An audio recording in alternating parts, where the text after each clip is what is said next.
वैसे देखा जाए तो मैं सामाजिक क्षेत्र के सोशल डेवलपमेंट सेक्टर में ऑलमोस्ट मेरे एडोलेसेंट एज से हूँ, उम्र के 14 साल से हूँ।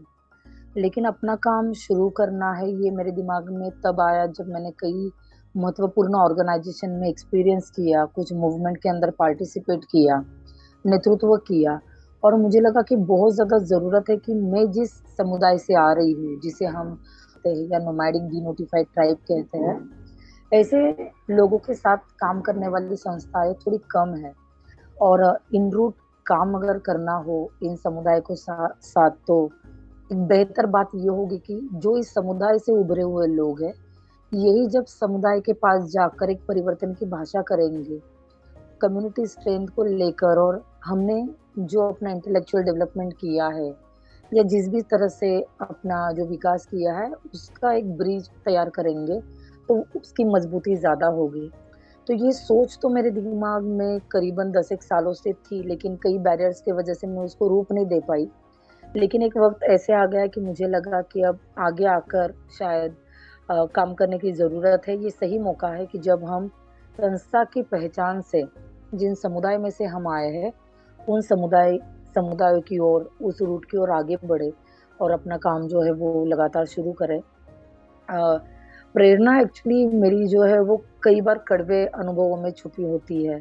कि लोगों की जो शोषण के केंद्र है या विषमता की जिस भी तरह का वातावरण है, मेरे काम की प्रेरणा मुझे हर बार वही देता है कि लोग जिस तरह के संघर्ष की अनुभव कर रहे हैं, वही मेरे काम की प्रेरणा कई बार होती है। कई बार सामाजिक क्षेत्र के अंदर गिव एंड टेक का फ़ॉर्मूला बहुत ज़्यादा चलता है कि कोई देने वाले होंगे और कोई लेने वाले होंगे।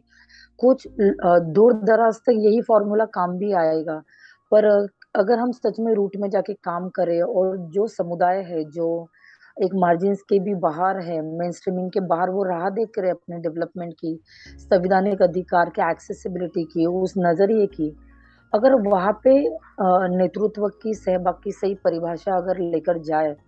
तो लोग जिस कम्युनिटी से आते हैं, वो बहुत बुलंदी के साथ अपने विकास के लिए, विरोध के लिए, नेतृत्व के लिए खुद तैयार होंगे। तो अगर मैं ब्रीफ में कहूँ तो मेरा काम काफ़ी यूथ फ़ोकस्ड और औरतों के फ़ोकस्ड है, जो नोमैडिक ट्राइब, शेड्यूल्ड ट्राइब्ड हो और अनऑर्गेनाइज़्ड सेक्टर हो या जो रूरल में बसे हुए लोग हैं, वहाँ तक दस्तक देता है। तो मैं चाहती हूँ कि ये जो भी समुदाय है, वो भली-भाँति अपनी लड़ाई लड़ते हैं, संघर्ष करते हैं, लेकिन वो और सही मायने के नेतृत्व के साथ, एक्चुअल लीडरशिप के साथ आगे आए, जिसके अंदर युवाओं की एक फ़ोर्स हो, औरतों की एक फ़ोर्स हो, जो अपने ज़मीनी अधिकारों को रखने के जो भी मकाम है या जिसे हम कहें कि जो भी रास्ते हैं, वो अपने आप खोजे और जिसके लिए दृष्टिकोण का विकास करना या अप्रोचेज़ का विकास करना, वहाँ पे फैसिलिटेशन का शायद महत्वपूर्ण काम संस्था के माध्यम से हम करेंगे। कि कम्युनिटी लीडरशिप ये फंडामेंटल ज़रूरत है सामाजिक परिवर्तन के सफ़र की। उसके बिना अगर कोई भी काम होगा सामाजिक परिवर्तन में तो वो अधूरा होगा, मेबी वो टोकनिस्ट होगा या वो उस तरह से इन्फ्लुएंस नहीं करेगा या वो रिज़ल्ट ओरिएंटेड सफ़र में मर्यादा के साथ आगे आएगा। तो अगर उसे संवेदना के साथ, सहिष्णुता के साथ और राइट बेस्ड अप्रोच से अगर हमें आगे लेके जाना है, तो कम्युनिटी लीडरशिप को कोई भी पर्याय नहीं है, वो अनिवार्य है। तो सबसे पहली अड़चन होती है कि ये जो लीडर संस्था है, निर्माण करते हैं या काम निर्माण करते हैं, वही अपने आप में हर दहलीज़ में मार्जिनलाइज़ होते हैं। उस तरह के कॉन्टैक्ट, उस तरह के प्रिविलेज सेटअप में कम्युनिकेट करना एक थ्योरेटिकल लैंग्वेज मेरे जैसे लोग तो थोड़ा डेवलप भी कर पाते हैं, लेकिन हर बार वो मुमकिन नहीं है। तो ये लीडर ही खुद इतने मार्जिनलाइज़ेशंस का एक्सपीरियंस करते हुए है, जहाँ पे एक सेटल प्रिविलेज तक पहुँचना या मैं कहूँ संसाधनों तक पहुँचना, रिसोर्सेज़ तक पहुँचना, एक बहुत लिमिटेशन महसूस होता है, कभी-कभी वो डिसेबिलिटी भी महसूस होती है, जिसे हम सोशल, फाइनेंशियल डिसेबिलिटी कहें। दूसरा कई बार जब हमें सवाल पूछा जाता है कि आपके सस्टेनेबिलिटी के रास्ते क्या हैं? तो वहाँ पे हम स्पीचलेस होते हैं कि हम ऐसे रास्ते कहाँ से निर्माण करें,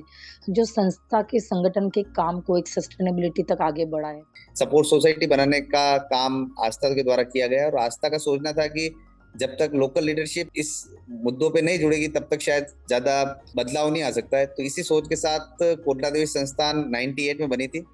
और जिस समय मैं जुड़ा 2005 में, तो मैं एज ए अकाउंट्स के रोल में आस्था के साथ जुड़ा और 3 साल मैंने अकाउंट्स का काम किया आस्था में। और साथ साथ में यहाँ के जो लोकल लीडर्स थे उनके साथ फील्ड में जाना, लोगों की मुद्दों को समझना, वो अवसर भी मेरे को मिला। तो यहाँ पे लोगों के जमीन से जुड़े हुए मुद्दे, बच्चों के पढ़ाई के मुद्दे, मजदूरी के मुद्दे, महिलाओं के मुद्दे, इन मुद्दों को पास से देखने का अवसर मुझे मिला। और जिस तरीके से हम अलग एरियो में देखते हैं कि जहाँ मुद्दों पे किस तरीके से लोग बिहेव कर रहे हैं, लोग किस तरीके से आगे बढ़ रहे हैं, लेकिन यहाँ पे कानूनी लड़ाइयाँ ज़्यादा थी और लोगों के साथ शोषण की प्रक्रिया ज़्यादा थी। तो मुझे लगा कि अगर यहाँ पे रुक के कुछ काम यहीं के समुदाय के लिए करेंगे तो वो शायद ज़्यादा थोड़ा सस्टेनेबल भी होगा और यहाँ के लोगों की जो जीवन है वो भी बदलेगा। तो इसी सोच के साथ यहाँ के जो महिला पुरुष आदिवासी नेतृत्व करता थे उनके साथ मैंने काम को आगे ले जाना ठीक समझा। पहली चीज तो ये है कि हम लोग खास तौर से आदिवासी समुदाय के साथ काम करते हैं और आदिवासी जो समुदाय है उसकी आइडेंटिटी उनके रिसोर्सेज हैं, जल, जंगल, जमीन। तो हमारा ये सोच है कि अगर ये रिसोर्सेज इनके पास रहे तो एक आदिवासियत की जो बात करते हैं कि आदिवासी जो परंपराएं हैं, कल्चर है, वो बचेगा। तो हमारे सोचना है कि कैसे इनके संसाधन इन तक पहुंचना सुनिश्चित हो। तो एक ये मेरे को लगता है कि इनकी सस्टेनेबिलिटी होगी कम्युनिटी की और लंबे समय तक ये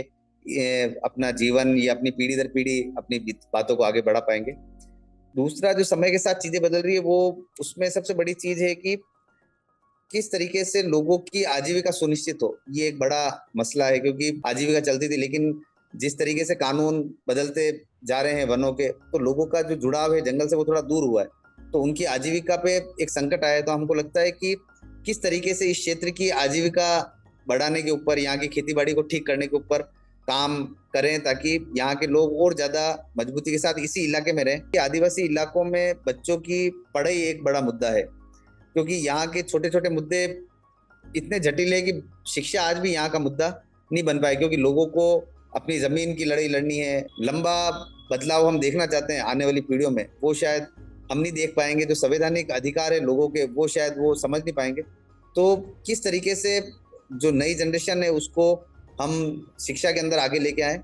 और तीसरा और आखिरी जो बात है उसमें हर स्तर पे महिलाओं का नेतृत्व वो एक महत्वपूर्ण है, क्योंकि ट्राइबल के अंदर महिलाओं की जो परिस्थितियां है वो दूसरे समाजों से अच्छी है। उनका सिर्फ भागीदारी तक ही वो सीमित नहीं रहे, भागीदारी से भी आगे वो एक नेतृत्व में आए, एक डिसीजन के अंदर आए समाज के कामों में। जब हम समुदाय के बदलाव की बात करते हैं तो कोई भी संस्था अकेली कोई बदलाव नहीं ला सकती है। और हमारा सोचना है कि जब तक